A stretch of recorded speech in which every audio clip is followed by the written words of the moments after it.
जो हम में पेट्रोटिज्म है हमारे सोल्जर्स में, हम में नहीं कहूँगा, हमारे भारतीय सेना की बात करूँगा मैं, जो वो फील्ड पे होती हैं, उनका जो लेवल होता है, उनके हाथ में हो सकता है ऑटोमेटिक गन ना हो, लेकिन औकात नहीं है सामने वाले की कि उसके पास गन हो क्योंकि तो। भारत माता की जय के जयकारे तो हमारे यहाँ ही लगते हैं। कॉन्शियस माइंड सब कॉन्शियस को ड्राइव करता है। और सारी लड़ाई कहाँ है? कॉन्शियस माइंड की है। और पढ़ाया क्या जा रहा है? सब कॉन्शियस माइंड। तो जब तक कॉन्शियस माइंड पे काम नहीं होगा तब तक सब कॉन्शियस में आपको एंट्री नहीं मिलेगी, सवाल ही पैदा नहीं होगा। मतलब realization of the fact, realization of the fact that I should change और आई शुड अपग्रेड, इतना ही 7% लोगों में आ जाते हो। और अगर आपने बाई चांस सीरियसनेस दिखा दी और सिर्फ इस बात को भी लिख दिया कि हाँ यार मुझे अपने आप पे काम करना है, सिर्फ लिख दिया, किया नहीं अभी आपने, तो आप 3% लोगों में आ जाते हो। तो आपकी छठी इंद्री जागृत हो जाती है, जो कि भगवान कहते हैं, और अब इसको न्यूरो साइंस भी मानता है। सिंपलिसिटी पे तो डॉक्टर रायटा कावाशिमा है सर, जापान के न्यूरो साइंटिस्ट हैं, उन्होंने रिसर्च की है। हमारे ब्रेन को कॉम्प्लेक्स समझ में नहीं आता, तो आप पाँचों पे काम कर लो। तो अगर आप पाँचों इंद्रियों को जागृत कर लेते हो तो आपका लगभग 72% काम आसान हो जाता है। 72% आपकी प्रोडक्टिविटी बढ़ जाती है सिर्फ जागृत करने से। वरना हमारे ब्रेन को सिंपल चीज़ें ही शुरू से समझ में आई हैं, कभी कॉम्प्लेक्सिटी उसके बस की नहीं है, ना मल्टीटास्किंग उसके बस की है, ना ही ये कॉम्प्लेक्स चीज़ों को जितना कॉम्प्लेक्स बनाया गया उतना उसके बस की है। हाँ, we as a human being think कि हाँ ये अच्छा हो सकता है, क्योंकि महंगा अच्छा होता है ऐसा मान के हम चलते हैं, ऐसे कॉम्प्लेक्स अच्छा होता है ये मान के चलते हैं, लेकिन साइंस एकदम उलट है। आपको एक और मिथ ब्रेक करता हूँ आपको, क्योंकि आपके पास बच्चे भी हैं, यहाँ पे बहुत सारे पेरेंट्स भी देख रहे होंगे। हम क्या बोला जाता है हमें, अगर याद करना तो बार बार रिपीट करो, बार बार रिपीट करो, हर बार रिपीट कर दो। मैं राइट? राइट। न्यूरो साइंस तो नहीं बोलती। सर तो याद कैसे होगा, एक बार में तो होता नहीं। तो सर ये हमारे एजुकेशन सिस्टम में कितनी बड़ी कमी है। ब्रेन 3 तरह से इनपुट लेता है सर। उसके बाद मन का काम है भागना, तो मन को कंट्रोल करने का तरीका तो बहुत सिंपल है, बहुत। जब हम विचार ढूंढते हैं विचार शून्य हो जाते हैं। That is called conscious mind meditation. कहाँ है मेडिटेशन मुश्किल? आप 1 सेकंड में कर रहे हो। आप अगर अपने पोटेंशियल को कैपिटलाइज कर पा रहे हो तो आप खुश रहने वाले हो। आप अगर अपने किसी भी तरह से पोटेंशियल को कैपिटलाइज नहीं कर पा रहे तो ना आपका रिश्ता अच्छा होगा, ना आपका करियर अच्छा होगा, ना आपकी हेल्थ अच्छी होगी।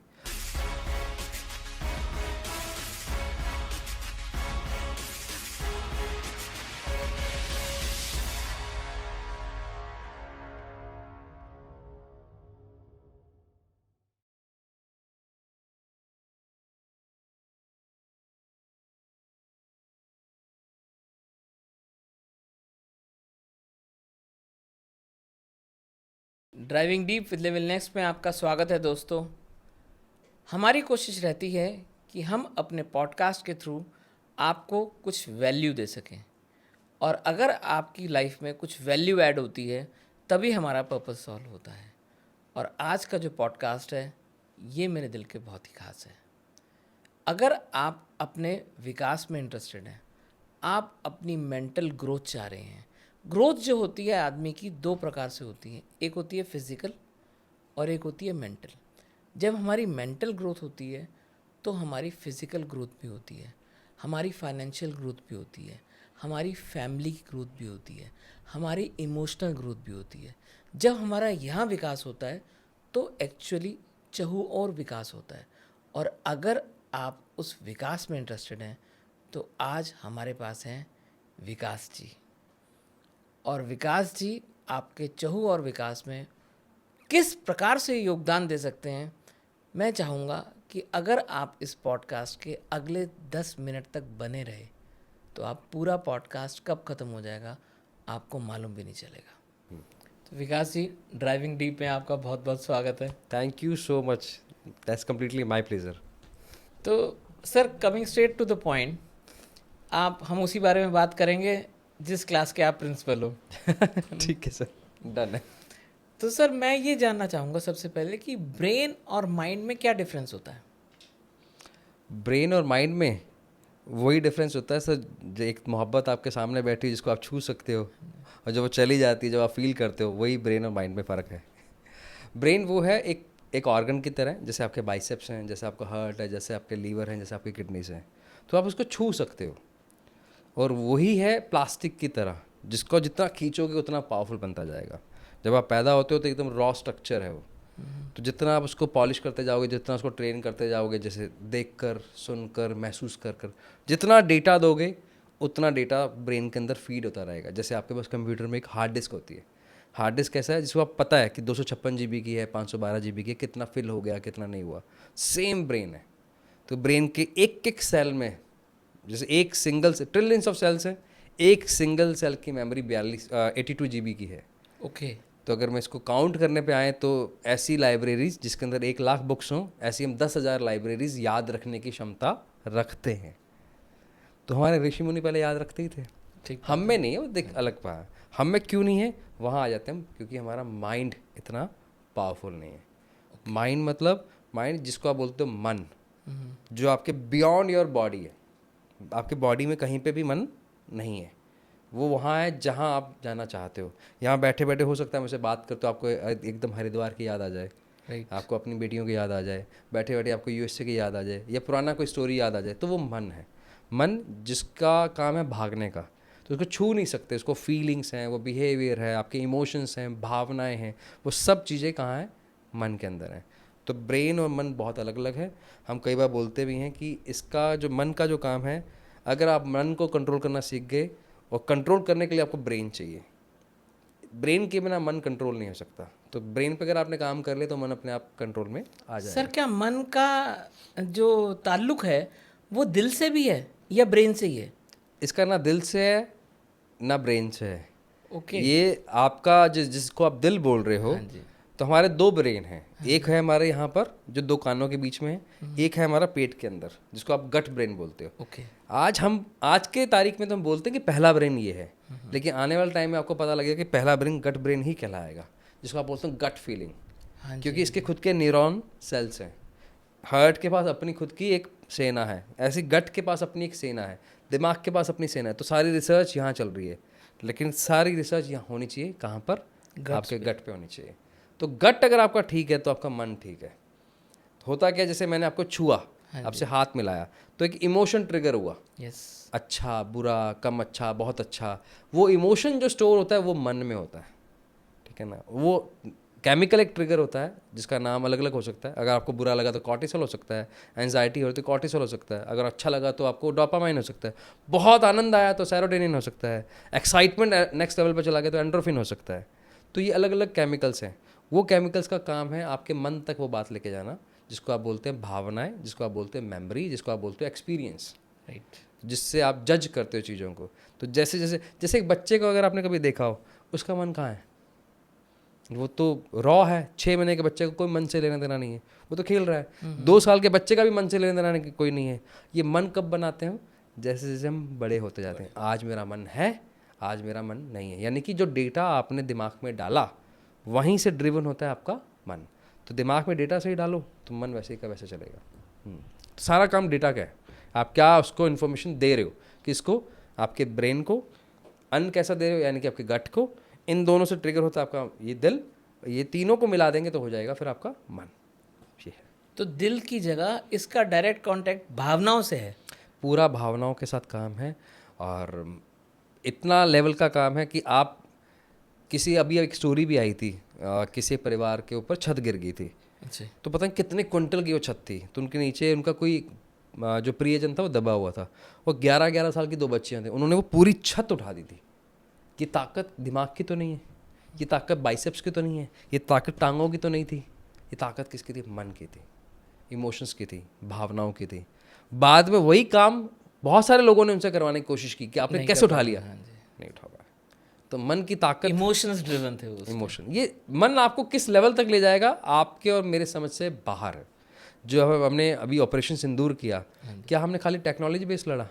जब हमारा एक सोल्जर उस प्लेन को उड़ा रहा है, उस ड्रोन को उड़ा रहा है, उस टाइम पे जो उसकी भावनाएं हैं वो सबसे ज़्यादा हाई रहती हैं। सेम चीज़ है, इसलिए हमारी आर्मी औरों से बहुत अलग है। जो हम में पेट्रोटिज्म है हमारे सोल्जर्स में, हम में नहीं कहूँगा, हमारे भारतीय सेना की बात करूँगा मैं, जो वो फील्ड पे होती हैं, उनका जो लेवल होता है, उनके हाथ में हो सकता है ऑटोमेटिक गन ना हो, लेकिन औकात नहीं है सामने वाले की कि उसके पास गन हो। क्योंकि भारत माता की जय के जयकारे तो हमारे यहाँ ही लगते हैं। लगते भी हैं, और दूसरा मैंने उनके साथ काम किया, मैंने देखा है कि जो लेवल ऑफ डिटर्मिनेशन उनके पास है, जो मन उनका जो इतना कंट्रोल में है, वो किसी और के पास नहीं है।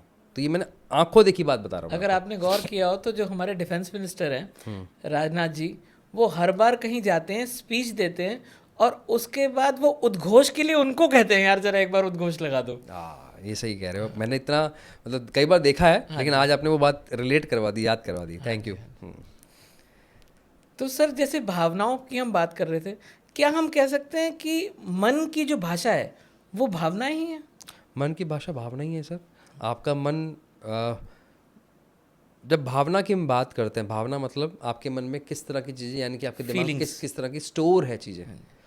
जैसे अब जब आप यहाँ से ड्राइव करके आए, भगवान ना करे जब किसी की गाड़ी लग जाती है, जब वो लगती है तो उसको सारे पुराने किस्से याद आते हैं, जब उसका मन पे कंट्रोल नहीं है। राइट। यार इससे पहले मैं निकला था ना, मंगलवार का दिन था, यही समय था, उससे पहले यहाँ निकला था तो ये था। तो ये सारी स्टोरेज कहाँ है? आपके सबकॉन्शियस माइंड में। और जैसा स्टोरेज होगा, और अगर आपके स्टोरेज ये है कि सब कुछ अच्छा था यार, मैं आज निकल रहा था, सब बढ़िया है, कोई बात नहीं होगा, आगे चलते हैं। और अगर आपके स्टोरेज में ये है कि हमेशा बुरा ही होता है, तो यानी कि भावनाएं कैसी हैं, वैसा का वैसा आपका मन ड्रिवन होगा। और उसी से रिलेटेड हो जाएगा आपका लक, जिसको आप लक बोलते हो या डिसलक या अनलकी बोलते हो। ये सारा काम आपके सबकॉन्शियस माइंड का है। तो सबकॉन्शियस माइंड और मन, मैं मानता हूँ आपस में कनेक्टेड है, स्ट्रांगली कनेक्टेड है। लेकिन ड्रिवन है आपका कहाँ से? कॉन्शियस माइंड से। और ये कहाँ से आता है? दोनों का काम कहाँ से? ब्रेन से आता है। तो ब्रेन पे काम करो तो सारी चीज़ें कंट्रोल में आ सकती हैं। ये कई बार हम बोलते भी हैं कि जैसे आपने शादी की घोड़ी देखी हो, हाँ जी। शादी की घोड़ी के ऊपर एक दूल्हा बैठा होता है। अब दूल्हे को आप मान लो कि वो है आपका लॉजिकल ब्रेन, यानी कि ब्रेन। जो घोड़ी है वो आपका है मन। अब दूल्हे को लगता है कि मैं मेरे हिसाब से चलूँगा, और ये इसकी मन की कोई औकात नहीं, मैं अपने हिसाब से देखूँगा।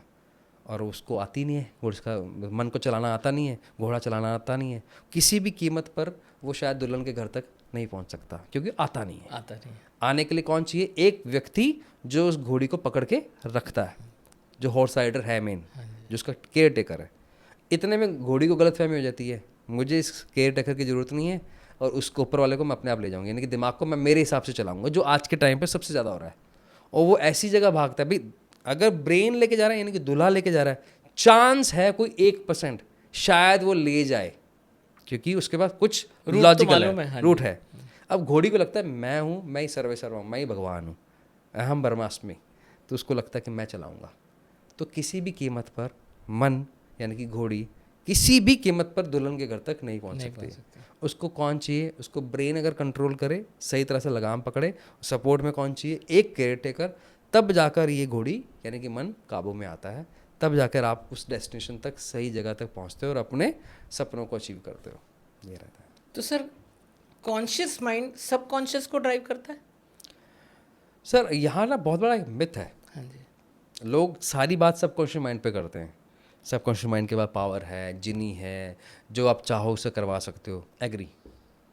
लेकिन सवाल ये है, उससे सवाल कौन पूछेगा? उस तक मैसेज तो कॉन्शियस माइंड ही देगा ना। अब कॉन्शियस माइंड के पास सवाल ही नहीं है, या गलत सवाल है। भी देखिए, आप डॉक्टर के पास जाते हैं, आप तो खुद डॉक्टर फैमिली से बिलोंग करते हैं।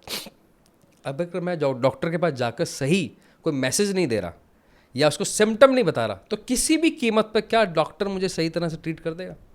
नहीं कर सकता ना। तो या तो फिर हमारे पास कोई ऋषि मुनि हो जो आपके मन की भाषा पकड़ लें, आपकी नाड़ी पकड़ें, नाड़ी वैद हो, तो वो तो है नहीं। ऐसे में सिम्टम किसको बताने पड़ते हैं? यानी कि आपको, पेशेंट को। अब मेरा कॉन्शियस माइंड ही नहीं बता रहा। मैं यहाँ से नरेंद्र मोदी जी से मिलना चाहता हूँ, नरेंद्र मोदी जी सब कॉन्शियस माइंड है, तो बाहर एक गार्ड खड़े हैं, उनके लोग खड़े हैं। जब तक मैं उनको कारण नहीं बताऊँगा, क्या मुझे एंट्री देंगे? सवाल ही पैदा नहीं होता। और सारी लड़ाई कहाँ है? कॉन्शियस माइंड की है। और पढ़ाया क्या जा रहा है? Subconscious mind.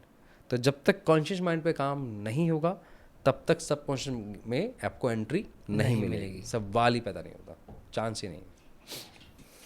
पर सर सबकॉन्शियस माइंड में कुछ आप कह सकते हो पुराने पैटर्न्स बैठ गए हैं, या भ्रांतियाँ बैठ गई हैं, कुछ पहले हमारी ऐसी फीडिंग हुई है, या एनवायरनमेंट ऐसा था। जैसे मैं आपको एग्जांपल दूं कि एक फ्रेंड है मेरा, काम करता है, बहुत अच्छा करता है, सब कुछ करता है, और हमारी एज का है, तो अब तक उसकी पहचान है, उसने बहुत कुछ अचीव किया, लेकिन उसके कुछ बैड एक्सपीरियंसेस रहे हैं, तो उसको लगता है यार मैं सब कुछ करता हूँ, लेकिन जब मैं वहाँ तक पहुँचता हूँ, मतलब जब बिल्कुल सक्सेस के पास होता हूँ और मेरा सब कुछ छूट जाता है, ऐसा उसको लगता है। ऐसा उसको लगता है। ठीक है। उसने मेरे को 3-4 एग्जाम्पल्स भी दिए, है ना, सारे एग्जाम्पल सही हैं, लेकिन क्या वही एग्जाम्पल तो नहीं ना? अगर वही एग्जाम्पल होते तो अब तक ख़त्म होता। बहुत कुछ है, मतलब कई 100 करोड़ की संपत्ति है, सब कुछ है, सब बनाया, ठीक है, पेरेंटल था, लेकिन अब तक बना रहा है, चला रहा है, 3-4 वेंचर्स भी किए, लेकिन फोकस उसका कहाँ है? यार जब सब कुछ होने वाला होता है ना, मैं बिल्कुल यहाँ होता हूँ और ख़त्म हो जाता है। ये इसका लिमिटिंग बिलीफ हो गया। लिमिटिंग बिलीफ हो गया, यस। ठीक है। तो जो वो पैटर्न सेट हो गया, इसको ब्रेक कैसे किया जा सकता है? सर पहली बात तो ये है कि जैसे आपके पास एक बर्ड आई व्यू है, क्योंकि आप उससे बाहर हो, यस। तो आप देख पा रहे हो कि ये पैटर्न है, ऐसा एक्चुअल में नहीं है, लेकिन जिस पे बीत रही है वो उसी पैटर्न में है। करेक्ट। तो मतलब बहुत ध्यान से सुनिएगा इस बात को। मतलब ये हुआ कि अगर मैं किसी एक स्टेट पे हूँ, उसी सेम स्टेट पे अपनी प्रॉब्लम सॉल्व नहीं कर सकता। तो ये पहला तो कॉन्शियस अवेयरनेस यही है, क्या मैं ये मानने के लिए तैयार हूँ कि इस स्टेट में तो सॉल्व नहीं होगा, तो मुझे मेरी स्टेट चेंज करनी पड़ेगी। राइट। तो अगर वो इतना हो गया तो इसको बोलते हैं हम राइज। राइज मतलब कम से कम ये अवेयरनेस, यार मुझे कुछ चेंज करना है, ये ही सबसे बड़ा चेंज ले आता है। और जब आप ये चेंज ले आते हो तो एक रिसर्च कहती है कि आप 7% लोगों के अंदर आ जाते हो। 93% लोग तो वो है जिनको कोई लेना देना ही नहीं है। मतलब realization of the fact, realization of the fact that I should change और आई शुड अपग्रेड, इतना ही 7% लोगों में आ जाते हो। और अगर आपने बाई चांस सीरियसनेस दिखा दी और सिर्फ इस बात को भी लिख दिया कि हाँ यार मुझे अपने आप पे काम करना है, सिर्फ लिख दिया, किया नहीं अभी आपने, तो आप 3% लोगों में आ जाते हो। आप सोचो 800 करोड़ लोग हैं पूरे विश्व में, 7% लोग ही हैं जो रियलाइज कर पाते हैं और उसमें से 3% लोग ही हैं जो लिख पाते हैं। तो मतलब ये नॉन रियलाइजेशन तो एक बहुत बड़ा पैंडेमिक है सर। सर अगर ना होता तो हमारी सृष्टि शुरू हुई थी, भगवान बुद्ध ने भी कहा, उससे पहले भी एक ही बात से हो रही है, हु एम आई, आप किस पर्पस के लिए आए हो। ये सारा काम रियलाइजेशन का ही तो था। राइट। तो रियलाइजेशन से सारी सृष्टि शुरू हुई है, उसी को हमने साइडलाइन कर दिया है। तो साइडलाइन कर दिया तो उसी वजह से क्या हो रही है, हम एक मतलब भेड़ चाल में चले गए हैं। हमें एग्जाम्पल देने में बड़ा अच्छा लगता है, यार वो गधा है, वो भेड़ों की तरह चल रहा है, हम क्या कर रहे हैं। और रही से एक असर जो हमारा एनवायरनमेंट है, उसने भी हमें एक तरह से भेड़ी बना दिया है, जिसको एक बैंड वैगन इफेक्ट बोलते हैं साइकोलॉजिकल की भाषा में। तो उससे क्या होता है कि आपकी सोचने समझने की ताकत को एक तरफ लगा दिया जाता है, तो आपको जजमेंटल बना दिया जाता है। तो व्हाट इज जजमेंटल? मैं अगर आपसे एक सवाल पूछूं, जो आपके मित्र हैं उनका फ्यूचर ब्राइट कब होगा? जो प्रेजेंट में डिसीजन बेस्ट लेंगे। अच्छा, बेस्ट कब लेंगे? जब उनके पास पास्ट की मेमोरीज अच्छी होंगी। राइट। जिसको आप गलती से एक्सपीरियंस बोल देते हैं। हाँ जी। एक्सपीरियंस नहीं है वो, आपके लिए गड्ढा है, ठीक है ना। तो क्योंकि आपके पास्ट के एक्सपीरियंस आपको लगता है आपकी मेमोरी में अच्छे नहीं है, तो आपका प्रेजेंट वैसा है। और प्रेजेंट पे आपने रियलाइजेशन ही नहीं किया कि मुझे चेंज करना है, तो फ्यूचर कैसे चेंज होगा? एग्जैक्टली। तो वही रिपीट हो रहा है, प्रोसेस रिपीट हो रहा है। हाँ, तो यानी कि इसका मतलब अभी तक हम किस बात पे हम कोशिश कर रहे हैं लाने की, कि जब तक आप रियलाइजेशन ना कर लो कि आपको चेंज होना है, तो चेंज नहीं हो सकता। तो चेंज होने के लिए जब आपने रियलाइजेशन कर लिया, अब बात आएगी रियलाइजेशन करें कैसे। इसको और थोड़ा डीप डाउन लेके जाते हैं। आप एक 26 माले की बिल्डिंग में रहते हैं, बाहर बारिश हो जाए, बाहर बहुत सारी गंदगी है, बाढ़ जैसे हालात, आपको ऐसा लगता है, और आप ग्राउंड फ्लोर पर खड़े हो और आपको लग रहा है कि यार बाहर आपकी नज़र 200 फीट तक जा रही है, पानी भरा हुआ है, तो आप बाहर तो नहीं निकलोगे। नहीं निकलेंगे। अब आपको किसी ने ज्ञान दे दिया, रियलाइजेशन कराया कि यार एक बार ऊपर जाके देखते हैं। आप 4-5वें माले पे आते हो, आपको आपकी नज़र अब आप 500 मीटर तक देख पा रहे हो, यार पानी कुछ कम लग रहा है। फिर आप और अपने आप को अपलिफ्ट करते हो, अपने आप को और अपग्रेड करते हो, फिर आप 26वें माले पे जाते हो, अरे भाई 800 मीटर के बाद तो पानी नहीं है, तो सारी जंग सिर्फ 800 मीटर की है। और जब मैं ग्राउंड फ्लोर पे था तो लग रहा था सारी ज़िंदगी मेरे को इसी पानी में रहना पड़ेगा। राइट। तो आपको अगर अपलिफ्ट कर लिया तो प्रॉब्लम सॉल्व हो जाएगी। और अगर अपलिफ्ट करना है तो सबसे पहला काम है, क्या मेरी माइंड और मेरा ब्रेन और बॉडी अलाइंड है? क्या मैं माइंडफुल हूँ? माइंडफुल मतलब मेरा माइंड फुल है या मैं माइंडफुल हूँ? माइंडफुल मतलब MINDFULL, यानी कि हर तरह के कंटेंट से भरा हुआ है, memories, bad experience, guilt, shame, या मेरा माइंडफुल है, यानी कि मैंने नेगेटिव चीज़ों को डिस्कार्ड कर दिया, सिर्फ अच्छी चीज़ें अपने घर में रखी। तो अगर ये इस पे कैसे काम, किया जाता है सर? छोड़ेंगे नहीं हम आपको आज। बहुत सारी तरीके हैं, लेकिन जो मुझे सबसे अच्छा लगता है कि आप जब भी कोई काम करते हो, अगर सिर्फ माइंडफुल के साथ कर लो। माइंडफुल मतलब आपकी 5 इंद्रियां हैं, उन 5 इंद्रियों को अगर आपने काम में ले लिया तो आपकी छठी इंद्री जागृत हो जाती है, जो कि भगवान कहते हैं, और अब इसको न्यूरो साइंस भी मानता है। इससे बोलते हैं आपकी गट फीलिंग भी बहुत एक्स्ट्रा ऑर्डिनरी होती है, और आपकी इंट्यूटिव पावर भी बढ़ जाती है। आपने बहुत सारे बच्चे देखे होंगे जो आंखों में पट्टी बांध कर पढ़ाई कर लेते हैं। हाँ जी। क्यों ऐसा होता है कि एक ब्लाइंड बच्चा बाकी सारे काम अच्छे कर लेता है? एक भगवान ने कोई भी सेंस लिया, बाकी सेंसेस बहुत अच्छी देता है। क्यों? ऐसा नहीं कि भगवान ने कुछ एक्स्ट्रा दिया है, ऐसा इसलिए उसकी मजबूरी है बाकी सेंसेस पे डिपेंड होना। उससे उसका क्या होता है, सिक्स सेंस जागृत हो जाता है। तो जिसकी नहीं है उसकी जागृत हो सकती है, तो मेरी तो 5 हैं, ठीक तो आप बात है। 5 पे काम कर लो। तो अगर आप 5 इंद्रियों को जागृत कर लेते हो तो आपका लगभग 72% काम आसान हो जाता है। 72% आपकी प्रोडक्टिविटी बढ़ जाती है सिर्फ जागृत करने से। आपने पानी पिया, जब आप पानी पी रहे हो, जैसे मेरे पास ये बॉटल है, इतना ही तो करना है। माइंडफुल क्या होता है? एक मैं आपको देखते हुए बातें करते हुए फ़ोन पे बात करते हुए पानी पीऊँ, दैट इज़ नॉट माइंडफुल। एक मैंने, यार इसका ढक्कन ये है, प्लास्टिक ये है, इसके बूंदें कहाँ दिख रही हैं, इस पर क्या लिखा हुआ है। जब मैंने ढक्कन खोला, चाहे मेरे को एक घुट पानी पीना है, मैंने ऐसे लिया, क्या टेस्ट आ रहा है। कभी आपने किसी शेफ़ को देखा है, किसी भी मास्टर शेफ़ के प्रोग्राम को? आपकी तो धर्मपत्नी भी इसी लाइन में है। खाना खाने के लगभग अगले 15 सेकंड तक वो चुप रहती हैं, क्योंकि उनको एक एक इंग्रेडिएंट का टेस्ट चाहिए। इसमें कितनी इलायची है, कितना नमक है, कितना मिर्च है। और एक आम इंसान जब खा रहा होता है, वो एक मोमो लेता है, एक नूडल्स लेता है, ऐसे डिप करता है और खा जाता है, निकल जाता है, उसको पता ही नहीं लगता कि इसके अंदर क्या क्या इंग्रेडिएंट्स हैं। एग्जैक्टली। तो अगर आप माइंडफुल हो जाते हो तो आपकी 5 इंद्रियां एक्टिव हो जाती हैं। तो 5 इंद्रियां मतलब, क्या आप देख रहे हो, क्या आप उसका स्मेल ले पा रहे हो, क्या आपके पास वो डॉग जैसी पावर है कि इस पानी और इस पानी में क्या फ़र्क है, क्या आपके पास इतनी पावर है कि इस चाय की फ्रेग्रेंस और इस चाय की फ्रेग्रेंस में क्या फ़र्क है। अगर आप सिर्फ इतना सा कर लेते हो तो आपका कॉन्शियस माइंड अलाइन होता है। अच्छा, कहाँ से आएंगी सारी बातें? देखना, जो कि हमारे इस फिंगर से आता है, तो ऑसिपिटल लोब यानी कि कॉन्शियस माइंड। सुनना, कान तेज, हो सकता है आपको एसी की आवाज़ सुनाई दे रही हो, जब आपके बाहर से गाड़ी निकलती है, शायद हो सकता है आपके बच्चे बता देते हैं कि यार ये इस कार की आवाज़ है, ये इस बाइक की आवाज़ है। कैसे पता? क्योंकि उनका कॉन्शियस माइंड अलर्ट था। फिर तीसरा, आप बैठे, आपने फील किया, टच किया, आपकी एक काइनेस्थेटिक जो एनर्जी है उसके अंदर एक मेमोरी गई। तो तीनों चीज़ें जब आपकी अलाइंड हो गई, तो अब आपके पास आता है डेटा प्रोसेस करने के लिए। तो तीनों सेंसेस जब मेरी एक्टिव थी, अब जब मैं डेटा प्रोसेस कर रहा हूँ तो मेरे पास कंप्लीट इन्फॉर्मेशन है। भी जब आपको हरिद्वार से यहाँ आना है तो सारी डिटेल चाहिए ना, गाड़ी के 4 टायरों में हवा है, क्या उसके अंदर इंजन ऑयल प्रॉपर है, कूलेंट प्रॉपर है, रास्ता साफ़ है, मौसम साफ़ है, पेट्रोल पूरा है। तो ये क्या हुआ, सारा डेटा था, उसके बाद आपने ड्राइव शुरू किया। राइट। अगर आपके पास डेटा पूरा ना हो, रास्ते में पेट्रोल ख़त्म हो जाए, तो लोगों के साथ यही हो रहा है। तो डेटा पूरा नहीं है। तो अगर आप तीनों सेंसेस से अगर डेटा पूरा ले लेते हो तो आपका कॉन्शियस और सबकॉन्शियस माइंड अलाइन हो सकता है। करना क्या है, खाना खाते वक्त, अब लोगों कहेंगे यार ये तो बहुत आसान सा काम है, तभी तो आपसे होता नहीं। लेकिन आसान करते नहीं ना। हम भारतीय वैसे भी नहीं करते, स्पेशल है इसके अंदर हम। तो आपको सिर्फ खाना खाते वक्त अपने गैजेट्स बंद करने हैं सर ये आसान काम नहीं है। और सर ये देखो कितना इंटरेस्टिंग है, इतना यूज टू हो गए हैं ना अब हम इसके। सर पत्तल पे खाना खाना, मतलब मैं आपको छोटी सी रिसर्च बताता हूँ। आप जब नींबू के बारे में सोचते हो, जब आप नींबू के बारे में सोच रहे हो तो आपके मुंह में एक लार बनने, खट्टेपन की एक लार आ गई। आप अंगूर के बारे में सोच रहे हो तो आपके मुंह में वो खट्टापन आना शुरू हो गया। आप आम के बारे में सोचो तो आम की पिक्चर बननी शुरू हो गई।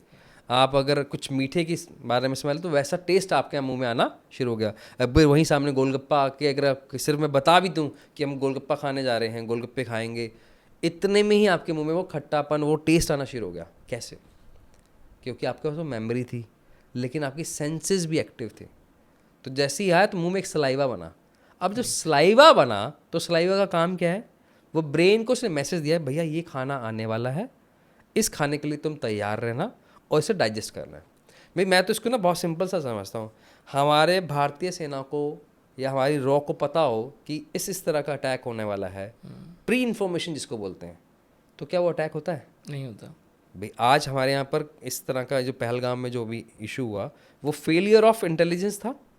तो इंटेलिजेंस अगर मेरी स्ट्रांग हो, सर जब हमने अटैक किया, ऑपरेशन सिंदूर किया, उसके बाद S-400 हमारे एक्टिवेटेड थी ना, तो इसलिए अटैक नहीं हो पाया। अटैक नहीं हो पाया, हमारा एक भी हमारे यहाँ पर ड्रोन नहीं गिरा, क्योंकि हमने पहले, क्योंकि हमारा air defence system already mentally physically active था। हमारा मेंटल सिस्टम, अगर मेरे ब्रेन को पता हो कि क्या खाना आने वाला है तो वो उसके लिए सलाइवा बनाएगा। Saliva is a chemical to digest your food, लेकिन उसके लिए इंफॉर्मेशन कैसे जाएगी? या तो मैं देखूंगा, या मैं स्मेल करूंगा, या मैं सुनूंगा। मेरे तीनों सेंसेस अगर मेरी मोबाइल में लग गई तो मेरा खाना डाइजेस्ट नहीं होगा, और जब खाना डाइजेस्ट नहीं होगा तो आपकी गट हेल्थ गई, गट हेल्थ गई तो गट फीलिंग गई, गट फीलिंग गई तो उससे मिलने वाले जितने भी आपको प्रोटीन मिलना था, वाइटामिन्स मिलने थे, आयरन मिलना था, मिनरल्स मिलने थे, सब जीरो हो गए।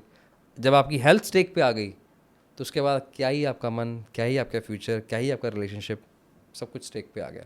तो उसके लिए आप खाना खाते वक्त, पानी पीते वक्त, एटलीस्ट खाते वक्त आप माइंडफुल ईटिंग, माइंडफुल ड्रिंकिंग कर लें, आपकी प्रॉब्लम सॉल्व हो जाती है।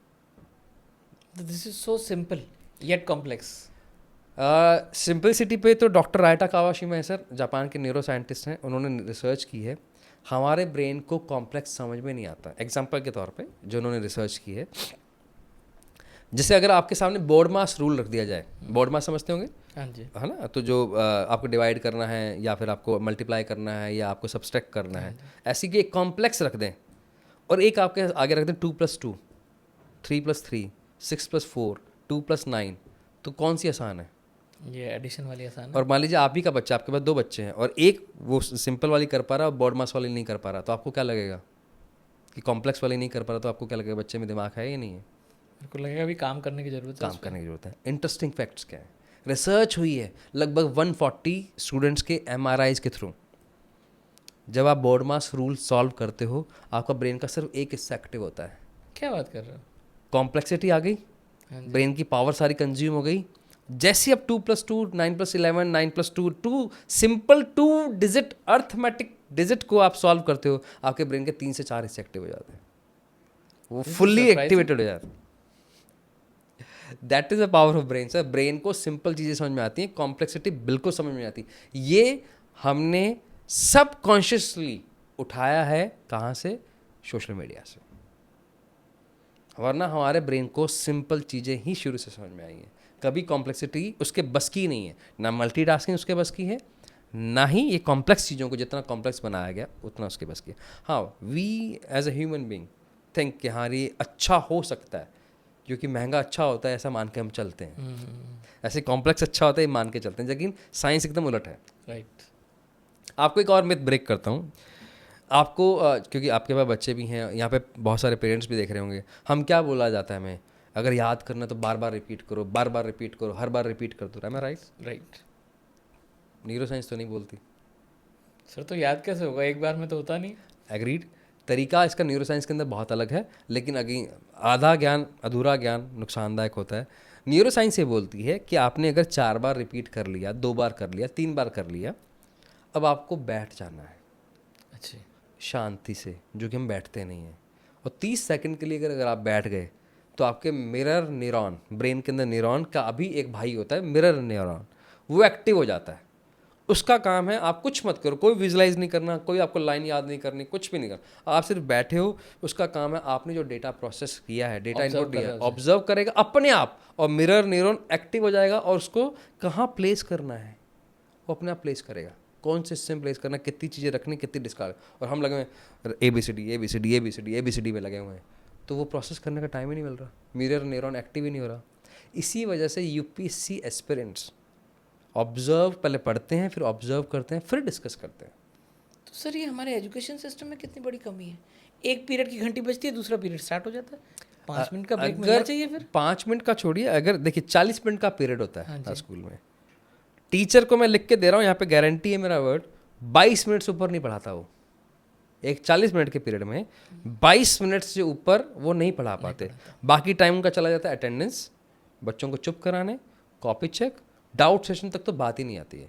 अगर इसको सिस्टमेटिक कर दें, पहले अगर आप माइंड, ब्रेन एंड बॉडी को अलाइन कर दें, ऐसी एक्टिविटीज़ करवा दें, बहुत सारी हैं, प्राणायाम्स हैं, बहुत सारे आपके भ्रामरी प्राणायाम है, नाड़ी शोधन प्राणायाम है, सूर्य भेदी प्राणायाम है, चंद्र भेदी प्राणायाम है, आपकी बहुत सारी एक्सरसाइज हैं जो बैठे बैठे हो सकती हैं, आपको खड़ा करने की जरूरत नहीं है।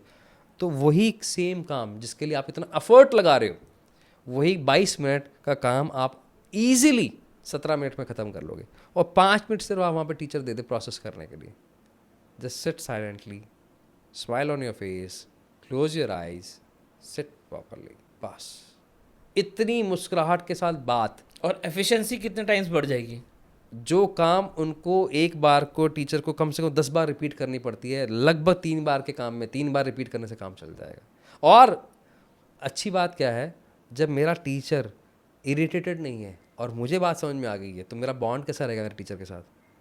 जबरदस्त बॉन्ड है। अब मेरे लिए हमारे बचपन में कुछ टीचर्स हैं ना जिन्हें हम आज तक याद कर रहे हैं, हाँ, जिसको हम गुरु बोलते हैं, जिनको हम गुरु बोलते हैं। टीचर एक सब्जेक्ट इन्फॉर्मर है जिसने सब्जेक्ट पढ़ाया, अब उसको समय बचा हुआ है, वो भी बेचारा क्या करे, प्रेशर बहुत है। अब प्रेशर कम हो गया, दोनों के बीच में बॉन्ड स्ट्रॉन्ग हो गया। अब मेरे बच्चे ने एक बात बोली, सर मुझे ना फैमिली की कोई बात करनी है, या मुझे इस सब्जेक्ट में दिक्कत आ रही है, या मुझे मेरी दोस्ती के अंदर प्रॉब्लम आ रही है। आजकल वो डिस्कशन ही नहीं रहा, क्योंकि टीचर के पास भी समय नहीं है। अब वो टाइम बचा हुआ है, तो वो टाइम कंस्ट्रक्टिवली यूज़ होगा, क्योंकि आपका माइंडसेट कैसा है, पॉजिटिव।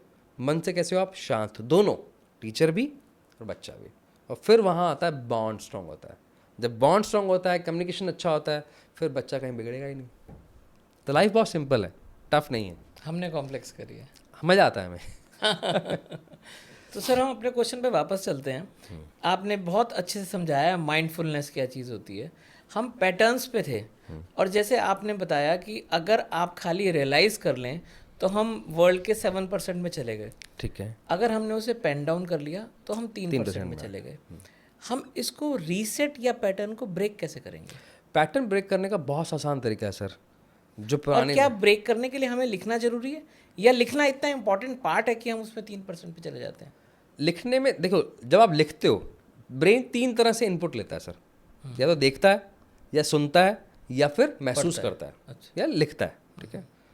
अगर मैं तीनों तरह से कर लूँ, तो मैं जब लिख रहा हूँ ऑब्वियसली देख भी रहा हूँ, ऑब्वियसली, और देख रहा हूँ तो मैं बोल भी रहा हूँ मन ही मन। लिखते हुए बोलना पड़ता है आपको, आप कितना मर्जी एफर्ट लगा लो, आप मन ही मन बोलते हो। तो जब मैं लिख रहा हूँ तो मेरे तीनों सेंसेस एक्टिव हो गई, तो मेरे ब्रेन में कहीं जगह ही नहीं बची ना। अब वो स्टोर तो होगी। और आप जब लिखते हो तो आप बहुत कॉन्शियस एफर्ट लगाते हो, राइट। इसलिए आप कोई वेबिनार में देखते हो तो आपको बोला जाता है चैट में लिखो आप, are you there, yes, are you feel connected, yes. वो क्यों लिखवाया जाता है? ताकि आप यहाँ पे प्रेजेंट हो जाए, तो आप प्रेजेंट मोमेंट में आ जाए। आई थॉट कि वो केवल एंगेजमेंट बढ़ाने के लिए। What is engagement? क्या आप सबकॉन्शियसली कहीं और तो नहीं चले गए? क्योंकि आपने कैमरा ऑफ कर रखा है। अब कैमरा ऑफ है तो आपकी आइज तो कहीं और है, तो आपका मोस्ट ऑफ द ब्रेन तो कहीं और डेटा प्रोसेस कर रहा है। एग्जैक्टली। अब और वो जो कोच है वो इन्वॉल्व भी कैसे करेगा? जब वो एक साथ 500 को पढ़ा रहा है, तो इन्वॉल्व करने के लिए कुछ एक्टिविटी तो चाहिए ना। इसीलिए बोला जाता है कि अगर आप कैमरा ऑन करके कुछ भी काम करते हो तो आप कॉन्शियस एफर्ट लगाते हो। अगर मैं मल्टीटास्किंग कर रहा हूँ तो as per neuro science multitasking brain को समझ में नहीं आती। सिंपल सी बात है। मान लीजिए यहाँ पर हमारे अभी महर्षि भाई हैं, वो कुछ बोलने लग जाएं अभी, और आप दोनों में से एक बार में सवाल पूछो, तो मेरा ब्रेन तो एक ही डेटा को प्रोसेस करेगा। राइट। कुछ शब्द आपको उठाएगा, कभी उनके उठाएगा, तो कुछ प्रोसेस ही नहीं कर पाएगा।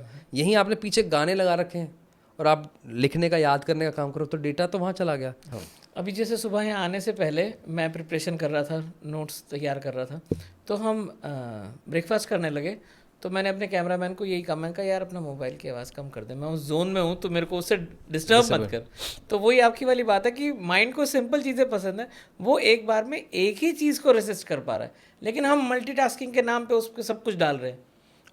सर ब्रेन का काम ही कुछ और नहीं है, सिंपल काम है। लोग बोलते फोकस नहीं कर पाते, मुझे लगता है फोकस का कोई चैलेंज ही नहीं है। सीरियसली मेरे लिए भी मैं बात कर रहा हूँ। भाई देखो, फोकस दो ही स्थिति में नहीं होगा। मुझे लग रहा है कि इस पॉडकास्ट को लेने का कोई बड़ा फ़ायदा नहीं है, या मैं अगर ये जर्नी शुरू करूं उसका बहुत ज़्यादा बेनिफिट नहीं मिलेगा, तो मैं फोकस नहीं हूँ। या फिर मुझे ये लग रहा है कि इससे मेरा बहुत बड़ा पेन रिजॉल्व नहीं होगा, तो मैं फोकस नहीं हूँ। अगर मुझे पता है, जैसे मान लीजिए आपके मोबाइल में 15% की बैटरी रह जाए और आप ड्राइव कर रहे हैं और आपकी जेब में पैसे नहीं, यूपीआई सब इसके अंदर है, किसी भी कीमत पे आप इसको वाइब्रेटर मोड पे लगाओगे? गलती से भी क्या फेसबुक इंस्टाग्राम चलाओगे? मतलब ही नहीं उठता। एक बार भी इसको चैट पे चलाओगे तो आप फुल्ली फोकस नहीं हुए। करेक्ट। क्योंकि आपको पता है अगर ये बंद हो गया, रास्ते में मुझे पेट्रोल भरवाना हो, तो फोकस एक्चुअली तब टूटता है जब आपका understanding the value of something, value of something, आपने बहुत सही वर्ड दिया। और अगर आपको एक क्लैरिटी मिल जाए तो सारा गेम किस पे आ गया, क्लैरिटी पे, क्या मिलने वाला है या मैं किस पेन से बचने वाला हूँ। और इन दोनों को सेट करने के लिए अगर आपको समझ में आ जाए, उसके बाद मन का काम है भागना। तो मन को कंट्रोल करने का तरीका तो बहुत सिंपल है, बहुत सारी प्राणायाम्स हैं, बहुत सारी एक्सरसाइजेस हैं, उसके ले आओ, आप कंट्रोल ले आओ, तो आपके सारे पैटर्न टूट जाएंगे, सारी तरह की चीज़ें सॉल्व हो जाएंगी, कोई इशू नहीं रहता, कहीं कंसंट्रेशन का इशू नहीं, कहीं फोकस का इशू नहीं है। आप अगर सिर्फ सांस पे ध्यान ले जाते तो आपका सांस, तो आपका माइंडफुल बढ़ गया। आप खाने पे ध्यान लेंगे तो आपका पूरी सेंसेस एक्टिव हो गई। आप पानी पे ध्यान लेंगे तो आपकी सेंसेस एक्टिव हो गई। बहुत सिंपल है। तो सर जो हम सबकॉन्शियस और कॉन्शियस की बात कर रहे थे, माइंड की बात कर रहे थे, तो what is the language of the mind? Okay, जैसे आप मतलब क्या समझते हैं आप इस, आपको क्या लगता है क्या इसकी एक लैंग्वेज होगी? मतलब आपकी बातों से मेरे को लगा कि feeling is the language of the mind. जितने भी आप एक्ट करते हो, हमारे गीता में कहा गया कर्म करो फल की इच्छा मत करो, तो मुझे लगता है पता नहीं क्यों बोल रहे हैं यार भाई, ऐसे कैसे, मतलब प्रैक्टिकली कैसे पॉसिबल है। फिर एक न्यूरोसाइंस की रिसर्च आती है, वो बोलती है कि आप कोई भी एक्ट करते हो, चाहे आप खाना खाते हो, चाहे आप बाहर घूमने जाते हो, चाहे किसी से आर्गूमेंट करते हो, उसके अगेंस्ट में एक इमोशन ट्रिगर होता है। भाषा, एक न्यूरॉन दूसरे न्यूरॉन से कैसे बात करता है। आप और मैं हिंदी में बात कर रहे हैं, आपको भी समझ में आती है, मुझे भी आती है, तो एक न्यूरॉन दूसरे न्यूरॉन से कैसे बात करता है, ब्रेन के अंदर कैसे बात होती है, तो एक केमिकल निकलता है।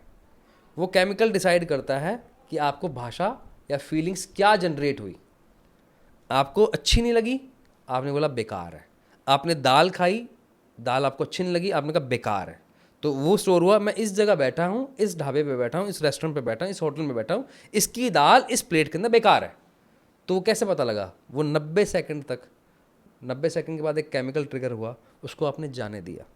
अगर वहीं डिस्कार्ड कर देते, वहीं ख़त्म कर देते कि नहीं ऐसा कुछ भी नहीं है, तो फिर आप बोलते हो कर्म करो फल की इच्छा मत करो। पर सर मैसेज तो चला ही जाता है ना। नहीं जाता, 90 सेकंड लगते हैं। तो न्यूरोसाइंस एक बहुत क्लियर स्टेट करती है, आप इमोशंस को डिस्कार्ड कर सकते हो। जैसे जितने भी स्पिरिचुअल लीडर्स हैं, जितने भी स्पोर्ट्समैन हैं, जितने भी म्यूजिशियंस हैं, एक स्पोर्ट्समैन उतरता है पुराना एक्सपीरियंस लेके, पिछली बार वो डक पे आउट हो गया था, एक ओवर के अंदर उसने लगभग 50 रन खाए थे, अगली बार उसको भुला के उतरता है वो। दैट इज़ कॉल्ड कि आप कर्म करते हो, फल की इच्छा नहीं करते हो। क्यों? क्योंकि अगर आपने इसको रीसेट नहीं किया, जैसे आपके पास मोबाइल है, मोबाइल के अंदर कुछ ऐप आपके रैम में होते हैं, कुछ आपके परमानेंट स्टोरेज में होते हैं। तो परमानेंट स्टोरेज में आपकी हमेशा हैप्पी मेमोरीज होनी चाहिए, और रैम में आपकी होनी चाहिए नेगेटिव मेमोरीज, जो कुछ समय के लिए हैं। ऑब्वियस ही बात है, मेरी गाड़ी अगर ठुकेगी तो मुझे बुरा लगेगा, आपने मुझे अगर कोई गलत बात बोली है तो मुझे बुरा लगेगा, सप्रेस नहीं करना है, बट यहाँ मुझे अंडरस्टैंडिंग रखनी है। सर लोग तो 10 साल पुरानी गाली साथ लेके चल रहे हैं।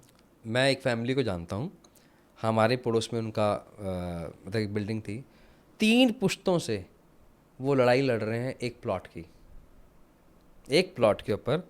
और ऐसा नहीं कि तीनों को बहुत ज़्यादा रिच है, मतलब तीनों पुश्ते उनके, वो ठीक ठाक पोजीशन पे, वही अगर म्यूचुअल अंडरस्टैंडिंग से बैठ जाते तो एक दूसरे पे केस कर रखे हैं ईगो सेटिस्फाई करने के लिए।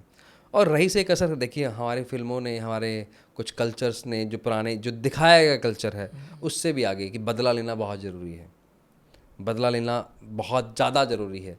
ऐसा होता तो कोई सृष्टि पूरी ख़त्म हो जाएगी। राइट, ठीक है ना। श्री राम जी ने अपनी सीता माता को वापस लाने के लिए लंका पे आक्रमण किया, तो फिर लंका वाले बाद में सोचते कि अब हमारी बारी है, फिर इधर वाले सोचते, फिर यही काम लगे रहते। ठीक, ऐसा नहीं होता ना। तो आपका हर कर्म का आपका एक कार्मिक अकाउंट है, तो वो सॉल्व हो गया, उसके बाद उसको मत छेड़ो। तो हर चीज़ ईगो से रिलेटेड नहीं होती।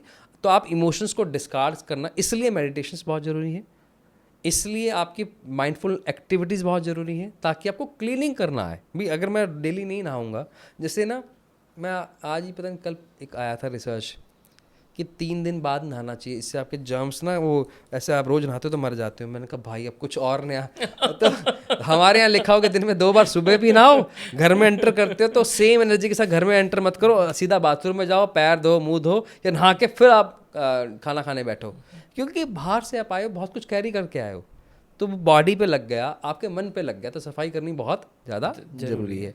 तो क्लीनिंग मन की भी ज़रूरी है और तन की भी ज़रूरी है। तो क्लीनिंग के बिना संभवतः आगे गति नहीं हो सकती। तो आप जिसकी बात करो पैटर्न कैसे टूटेंगे, तो पैटर्न अगर पता लग गया तो पहली बात तो वहीं टूट गया वो, तो ब्रेक तो आपने वहीं लूप कर दिया।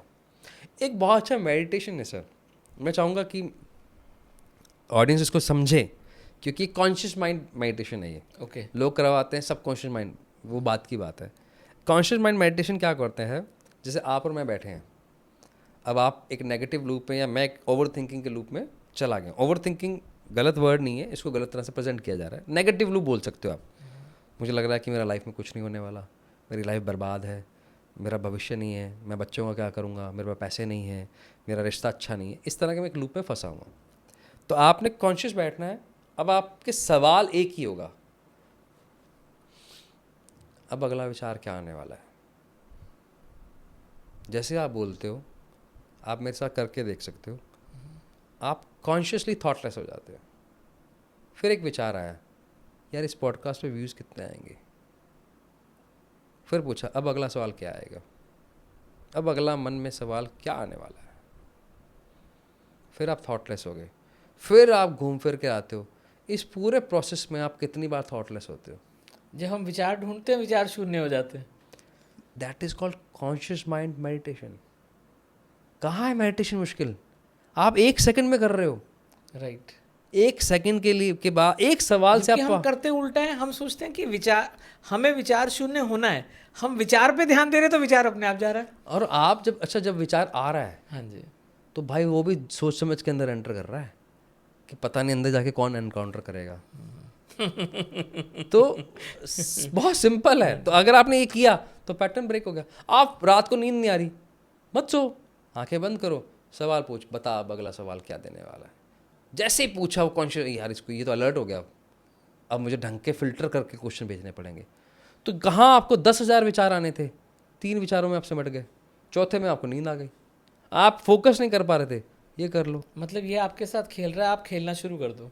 उसको बोलना आया। जितना कन्फ्रंट करो, देखो विचार ना कुत्तों की तरह हैं, रुक जाओगे, होल्ड करोगे, वो भाग जाएगा। जितना भागोगे आपके पीछे पीछे भागेगा और पैर काटेगा। ठीक कह रहे हो। तो वो रोकना पड़ता है, उसको कन्फ्रंट करना पड़ता है। तो जो फीलिंग्स हैं, जैसे मैंने कहीं पढ़ा था कि frequencies are very important on which we radiate. Agreed. तो जो ये फीलिंग्स हैं, ये फीलिंग्स ही क्या फ्रीक्वेंसी रेडिएट करती हैं? सारा ये हवा मंडल वहीं से बनता है भाई। मैंने जो हमारी मुलाकात हुई तो हम नीचे 2 व्यक्तियों से मिले, एक का नाम था आशीष जी, एक का नाम था दुर्वेश। हाँ जी।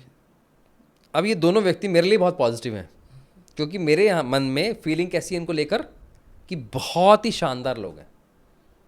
तो जब मेरी फीलिंग वैसे निकलेगी तो मेरे यहाँ से एक आभा मंडल निकल रहा है, जिसको आप ऑरा बोलते हो, जिसको फ्रीक्वेंसी ब्रेन साइंस में इसको फ्रीक्वेंसीज बोलते हैं। वो फ्रीक्वेंसीज निकल रही हैं, सामने वाला भी मेरे लिए वही फील कर रहा है। तो हमारा ऑरा कैसे हो गया, मैच कर गया। यार विकास से मिलकर बड़ा अच्छा लगता है, दुर्वेश से मिलकर बहुत अच्छा लगता है, आपसे मुलाकात हुई, हमारी फ़ोन पे कितनी बार बात हुई, मुलाकात आज पहली बार हो रही है। राइट। तो क्या हमें फिजिकल मीट के लिए कोई इंपॉर्टेंस थी हमारे लिए? हम जब मिल रहे हैं तो हम सेम रेडिएट कर पा रहे हैं, क्योंकि हमारा वेवलेंथ सेम मैच करता है, Right. जिसको बोलते हैं लाइक माइंडेड। लाइक माइंडेड का पर्पस सिर्फ इतना सा था कि आपका और सामने वाले का लाइक एम्ड हो आप, तो आपका क्या होगा, फ्रीक्वेंसी। तो फीलिंग, मैं भी सक्सेस होना चाहता हूँ, आप भी होना चाहते हो, आप भी समाज के लिए कुछ करना चाहते हो, मैं भी कुछ करना चाहता हूँ, तो हम लाइक एम्ड हो गए। तरीके सबके अलग अलग हो सकते हैं, राइट। सोचने का तरीका, काम करने का तरीका अलग। हाँ, लेकिन हमारा एम सेम है, तो हमें क्या लगेगा, अलाइनमेंट है। That is called alignment, that is called आपकी फीलिंग्स आपकी रेडिएट करती हैं एक ब्रेन वेव्स, आपकी तरंगें चेंज होती हैं, आपका आभा मंडल चेंज होता है। किसी व्यक्ति को देखकर आपको बहुत गंदा लग रहा है, क्योंकि उसका आभा मंडल आपके साथ मैच नहीं कर रहा, कुछ बिगाड़ा नहीं बेचारे ने आपका। किसी व्यक्ति को लगता है यार कितना प्यारा है यार, एक बार से मुलाकात हो जाए, आपके लिए उसने कुछ नहीं किया, क्योंकि उसके अंदर जो फीलिंग्स आ रही हैं, उसका जो आभा मंडल है, जिसकी वजह से उसका आभा मंडल बन रहा है, वो आपके आभा मंडल से मैच कर रहा है। सर जो म्यूज़िक है, म्यूज़िक की भी अलग अलग फ्रीक्वेंसीज होती हैं। बिल्कुल होती है। हम इस फ्रीक्वेंसीज को कैसे डिकोड करके अपने माइंड या अपने सबकॉन्शियस माइंड को फीड कर सकते हैं? आपने पीयूष मिश्रा का एक बहुत अच्छा गाना है, आरंभ है प्रचंड, हाँ जी, हाँ जी, हाँ जी। तो वो इतना पावरफुल है कि मरे हुए को भी जगा दे। यस। ऐसे कितने गाने, कितनी बार भी सुन लो। कितनी बार भी सुन लो। एक उनकी वॉइस, दूसरा उसके शब्द। तो किसी पे शब्द काम नहीं करते तो वॉइस का, मतलब वॉइस का टेक्सचर काम करता है, टोनैलिटी काम करती है। किसी पे टोनैलिटी काम नहीं करती, किसी पे शब्द काम करते हैं कि क्या शब्द बोले हैं। तो हम प्रभावित ही किससे होते हैं, साउंड से।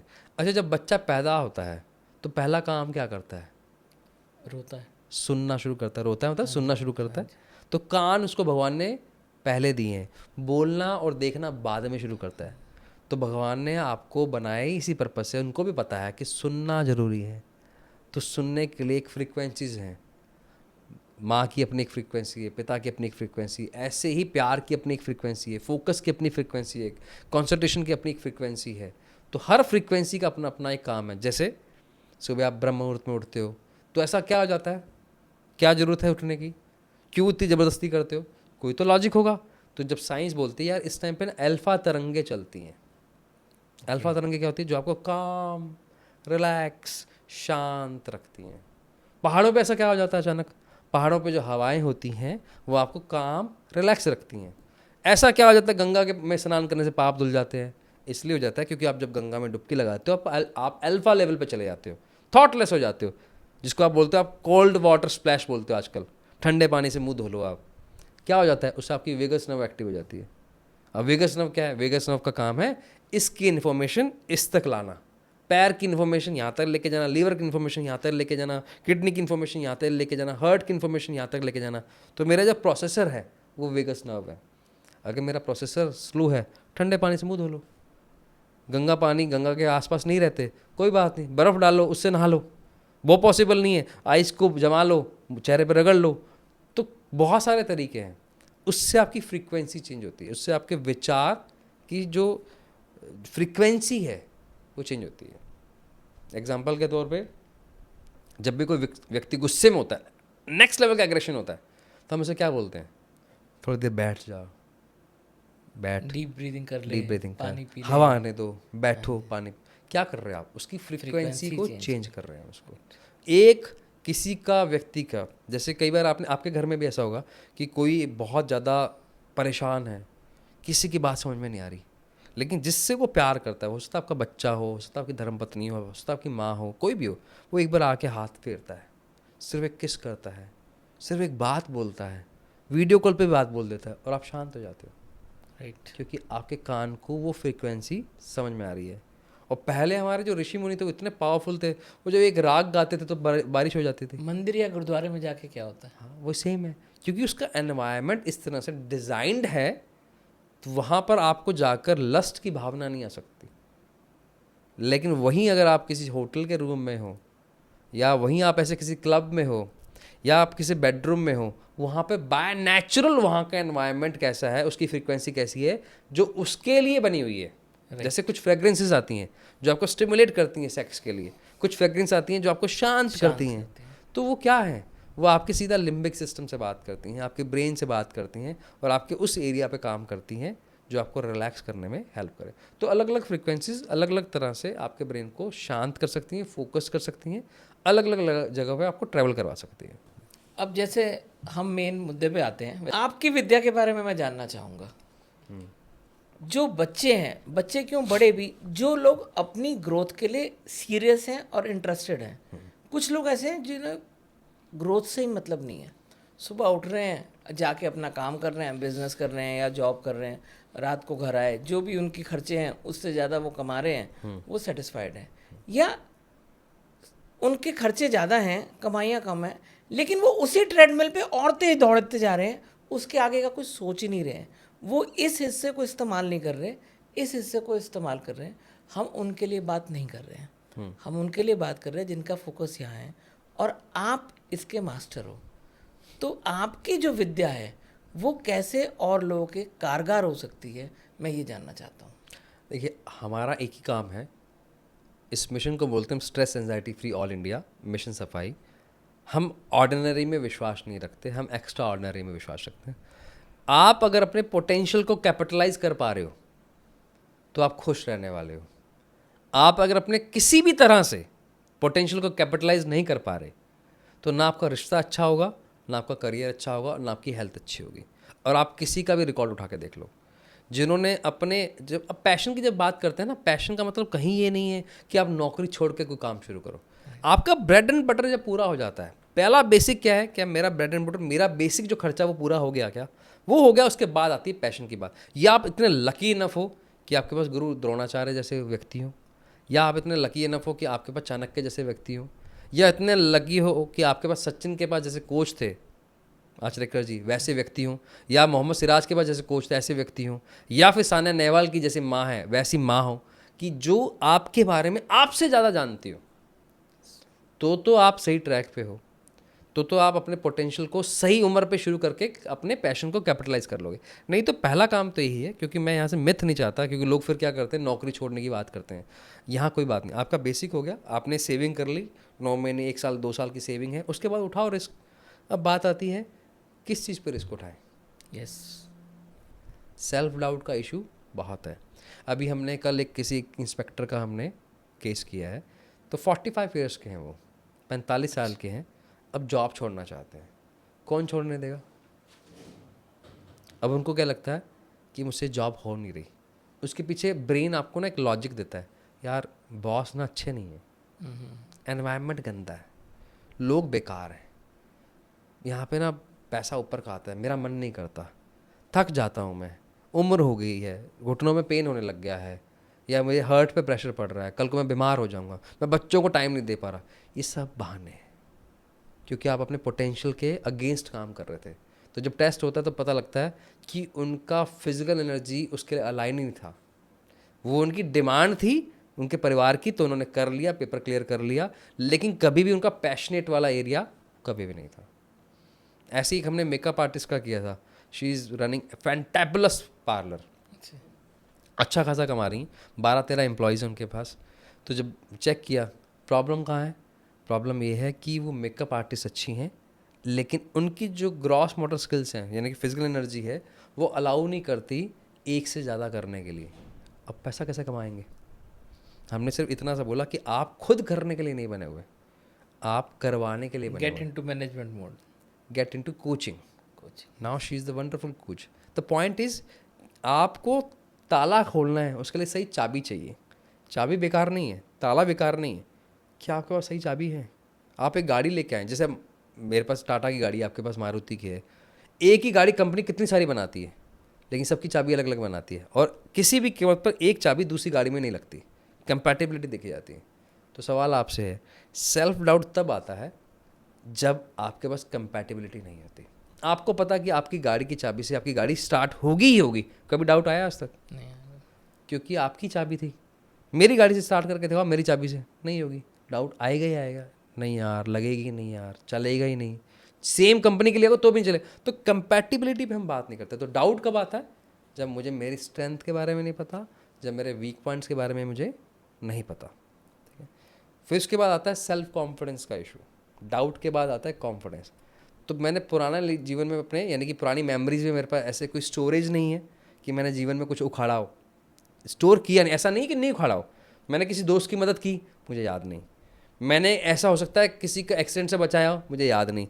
तो मेरे स्टोरेज बैंक में भी ऐसा कुछ नहीं है कि जिसमें मेरा कॉन्फिडेंस बिल्डअप हो, तो फिर वहाँ मैं फंस जाऊँगा। फिर मेरे पास आता है कि क्या मुझे पता है कि मैं लॉजिकल हूँ या इमोशनल हूँ, या मैं सॉलिट्यूड में रहना पसंद करता हूँ या लोगों के बीच में रहना पसंद करता हूँ। मैं कल ही किसी व्यक्ति से मिला हूँ, वो शायद 34 साल के हैं, देश के बेहतर से बेहतर मिनिस्टर को वो जानते हैं, ब्यूरोक्रेट्स को वो डायरेक्ट जानते हैं, और ऐसा नहीं जानते कि वो जानते हैं, वो उनको जानते हैं।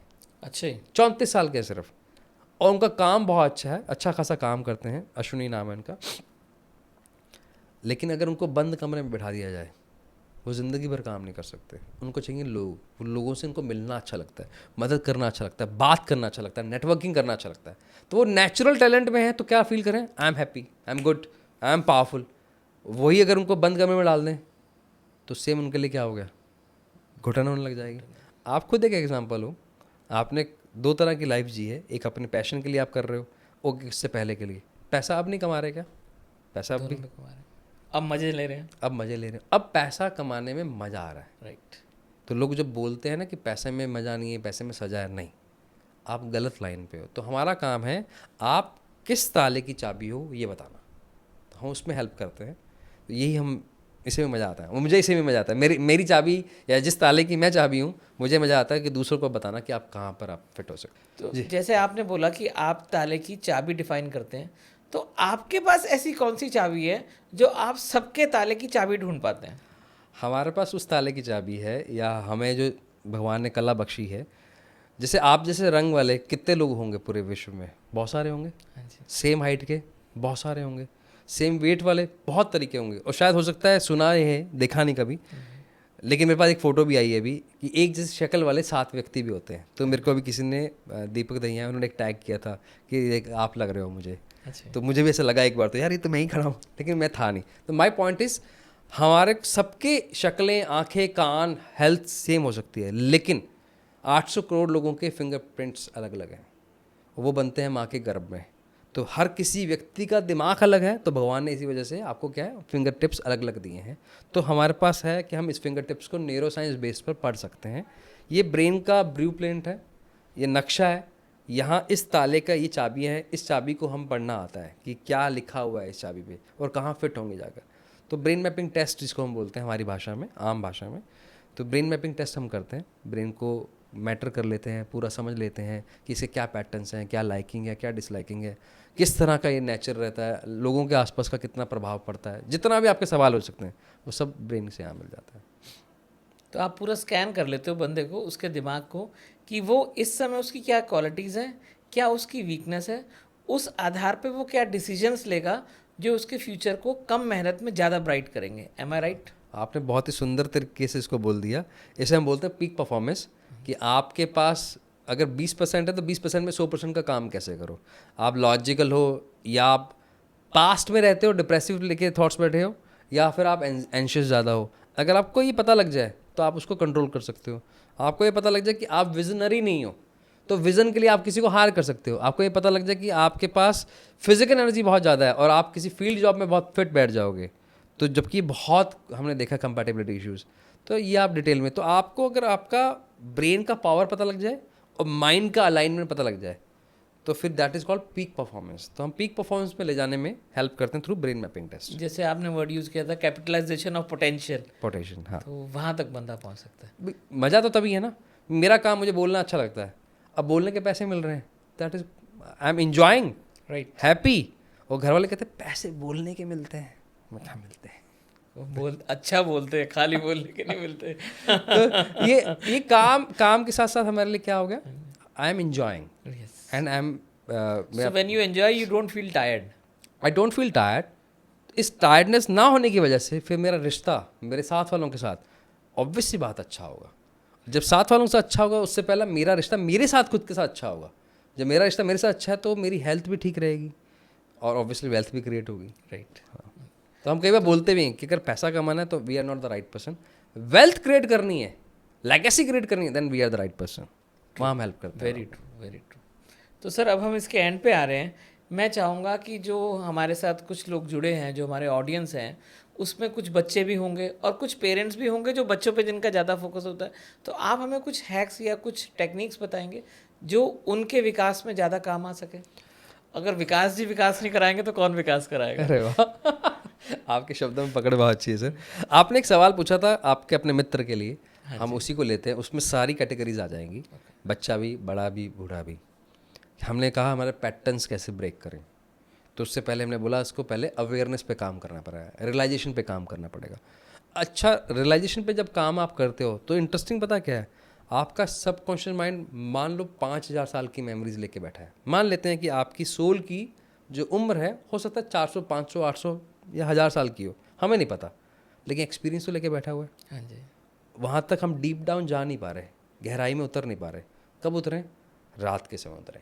रात को आपको पूरी प्रकृति आपको पावर देती है कि अब उतरो। अच्छा, इंटरेस्टिंग क्या है, मैंने अगर राहुल जी को बोला ना, राहुल जी आप अच्छे हो या बुरे हो, राहुल जी को बुरा लग सकता है या अच्छा लग सकता है, वो मेरा नज़रिया हो सकता है, लेकिन राहुल जी को राहुल जी बोलें तो फिर तो नहीं बुरा लगेगा, राइट। ऑनेस्ट रहोगे आप।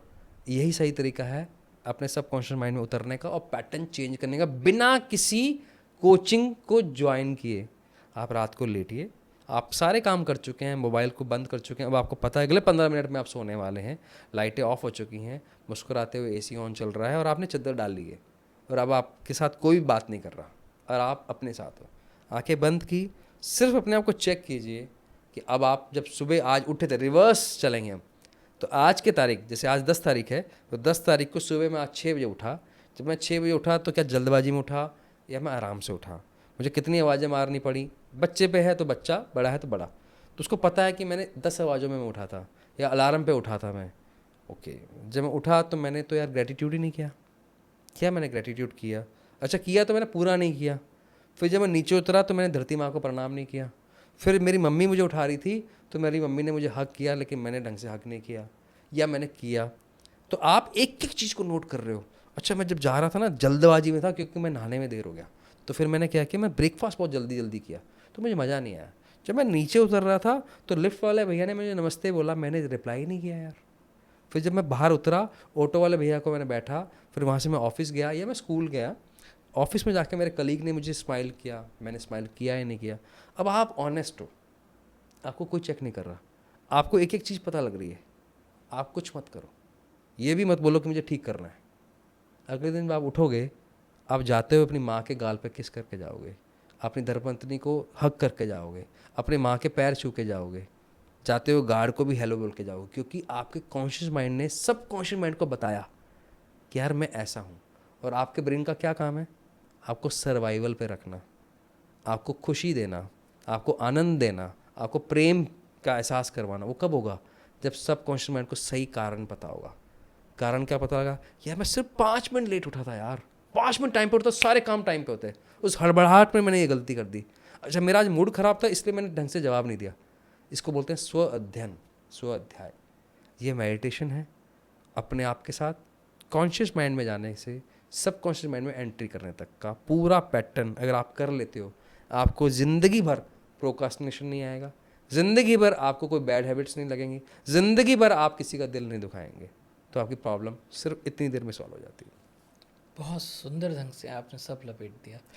मतलब हमने स्टार्ट किया था पॉडकास्ट रियलाइजेशन पे, और एंड भी आपने उसे रियलाइजेशन पे लाके किया, और बहुत सुंदर ढंग से किया।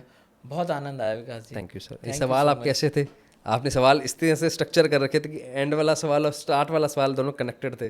Thank you so much. वो तो आपने वो एग्जाम्पल आपने याद रखा और आप वहाँ तक लाए, और उसका सोल्यूशन पहले देके एंड में आपने बिल्कुल जैसे वो पाइथागोरस थ्योरम होती थी ना, और एंड में आता था हेंस प्रूव्ड, वो आपने वैसे प्रूव कर दिया उसे। अरे वाह, मानना पड़ेगा, आपके पास एग्जाम्पल हमसे भी बेहतर है। Thank you so much. Thank you so much अरे sir, thank you so much. Okay, God, thank you.